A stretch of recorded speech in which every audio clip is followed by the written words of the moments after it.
안녕하십니까. 변호사랑의 형사전문 변호사 김진영입니다. 오늘은 관악구 봉천동에서 일어난 방화 사건에 대해서 말씀을 드리고자 합니다. 만약 누군가 내가 살고 있는 집에 불을 질렀다면 누구한테 배상을 받아야 될까? 그리고 그 방화로 인해서 누군가가 다치거나 죽었다면 불을 지른 사람은 어떤 책임을 지는가 등에 대해서 살펴보도록 하겠습니다. 이번 사건 같은 경우에는 가해자가 사망을 했기 때문에 피해자들이 도대체 누구한테 이 피해를 변제받아야 되는지 의문이 있는데요. 이러한 경우에 가해자로부터 상속받는 상속인이 있지 않겠습니까? 상속을 받는 사람이 상속받은 범위 내에서 손해를 배상해야 될 수가 있습니다. 결론적으로 말씀드리자면 가해자가 사망했다고 민법상 손해배상 청구권이 소멸되는 건 아니고 가해자의 가족들에 대하여 그런 권리를 행사할 수 있지만 가족들이 상속을 포기한다거나 하면은 사실상 변제받을 방법이 없게 되는 것입니다. 대구 지하철 참사라든지 중대한 범죄 사건의 경우에는 국가 차원에서 그런 배상을 하여 주기도 하였는데요. 이번 사건 같은 경우에는 국가 차원에서 배상이 이루어질 확률은 적습니다. 그렇다면 이번 사건의 피해자는 어떤 구제를 받을 수가 있을까요? 범죄로 인한 피해자의 경우에는 범죄 피해자 구조 제도의 도움을 받을 수 있고요. 생계곤란을 이유로 보건복지부나 행정안전부를 통해서 긴급복지 지원제도, 재난피해 구호 등을 검토해 볼 수 있습니다. 범죄 피해자 구조제도 같은 경우에는 살인이나 방화와 같이 중대한 범죄에 피해를 입은 피해자들에게 국가가 치료비나 장례비 등 일부를 보전해 주는 제도입니다.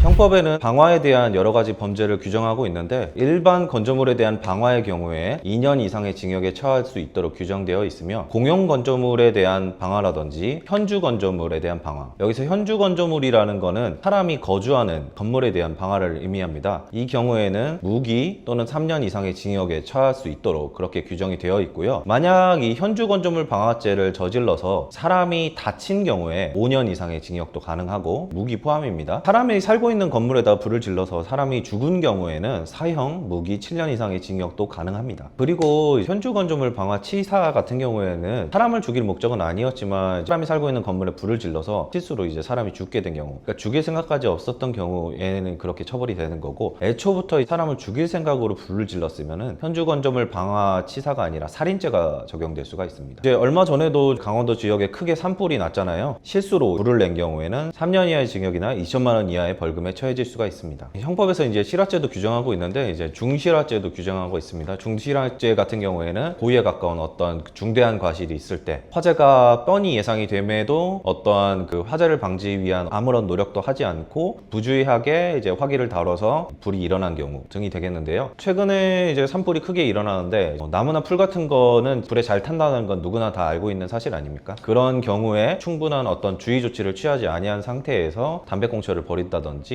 캠핑을 가가지고 불이 옮겨 붙지 않도록 어떤 조치를 취하지 아니한 상태에서 부주의하게 버너나 이런 거를 사용을 하다가 불이 옮겨 붙었고, 그럼에도 불구하고 어떤 119 신고나 이런 거 없이 그 자리를 이탈해 버린다거나 이런 경우에는 중대한 과실로 봐서 중실화죄로 처벌받을 수가 있습니다.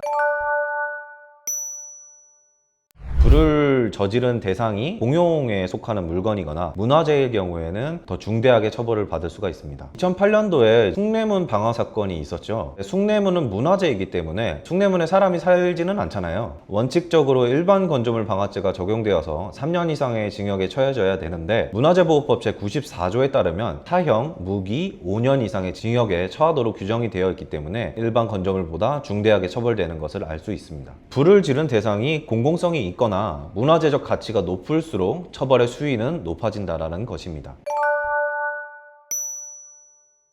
이 사건의 경우에는 피의자가 사망했기 때문에 경찰의 불송치 처분이라든지 검찰의 불기소 처분, 공소권 없음 처분이 내려질 것입니다. 민사상 손해배상의 경우에는 피해자가 가해자의 유족들에게 일부 손해배상 청구권을 행사할 수는 있으나 가해자의 유족들이 상속을 포기한다든지 한정 승인을 받는 경우에는 피해자들이 손해배상을 받지 못하거나 받더라도 극히 일부분만 받게 됩니다. 이 사건으로 상해를 입었거나 재산상 피해를 보신 분들 같은 경우에는 국가나 지방자치단체에 구조건물 신청할 수 있고요. 지금 당장 거주할 곳이 없는 화재 피해자들에 대해서 임시거처 등 긴급구호제도를 병행할 필요성도 있어 보입니다. 이번 사건으로 인한 피해자들이 정신적인 고통이라든지 트라우마가 남을 가능성도 충분히 있기 때문에 그러한 부분에 있어서도 케어가 필요할 것으로 보이고요. 이주지 지원도 병행되어야 할 것 같습니다.